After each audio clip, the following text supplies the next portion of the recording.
Yo, what's going on everyone? It's your best bud, Review Bud. Welcome back to the channel. Today we're going to be reviewing Kasa Verde's Grape Octane. And we're going to break this down properly. The terpene profile, what those terpenes actually do, and how different vaping temperatures completely change the experience. As always, this is for educational purposes only, and based on my personal experience as a medical patient. And there won't be no flower shown in this video, but if you check the links in the description, you can go and see the pack opening and the weigh and a closer look at the actual flower itself. So let's go get into it. Kasa Verde's Grape Octane is typically a higher THC cultivar with a terpene profile dominated by myrcene, limonene, and beta caryophyllene, and that combination tells us quite a lot before we even vape it. So myrcene is the earthy, musky terpene. It's commonly associated with body relaxation, muscle ease, and more sedating effects.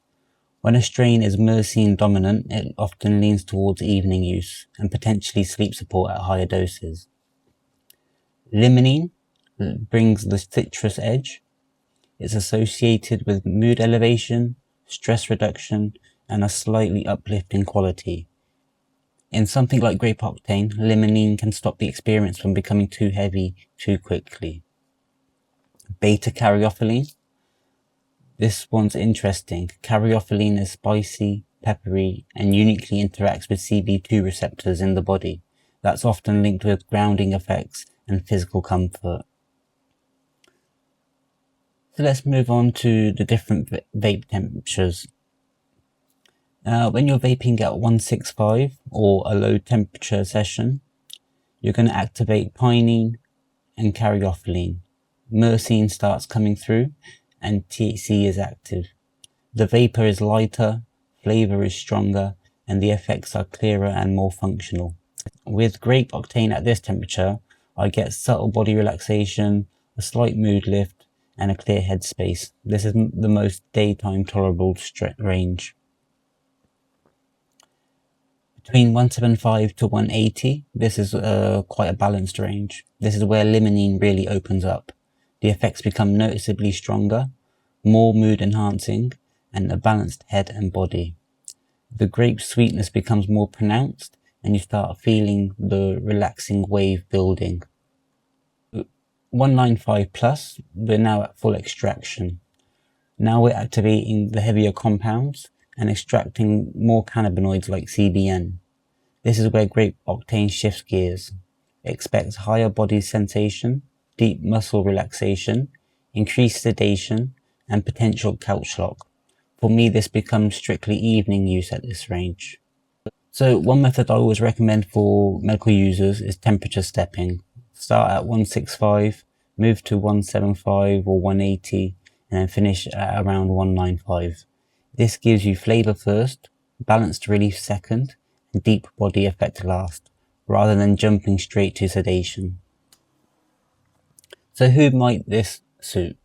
Based on the terpene profile and temperature testing, this may suit patients looking for stress relief, muscle relaxation, evening wind down, mood support without immediate sedation at lower temperatures. But at higher temperatures, this is definitely not a daytime strain for most people. So what's the final verdict before we head on to the scores? Kasa Verde's Grape Octane is a classic example of how terpenes shape the experience. At lower temperatures, it's surprisingly balanced, and then at higher temperatures, it becomes deeply relaxing and potentially sleep supportive. If you can control the temperature, you can control the effect. So let's move on to the scores.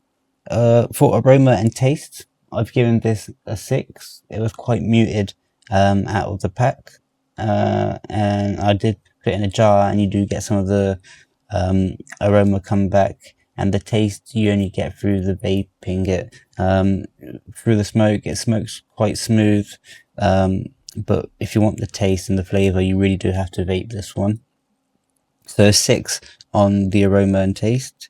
The effects, I've given this a 6.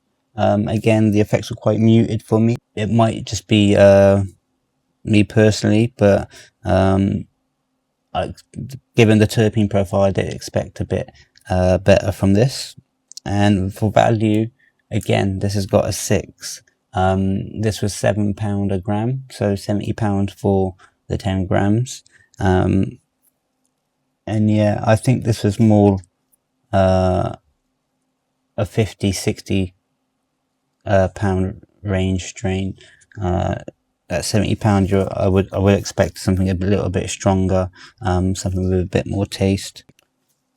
And then I've given an overall score of 6 based on the other scores. Would I buy this again? Probably not, unless it was discounted. Yeah, I mean, I'd probably avoid this one in future unless it was discounted. At £70, I think there's a lot of other better strains that you can get. So as always, if you found this breakdown helpful, drop a like and subscribe for more medical cannabis education and reviews. Let me know in the comments what temperature you usually vape at, and I'll see you in the next one.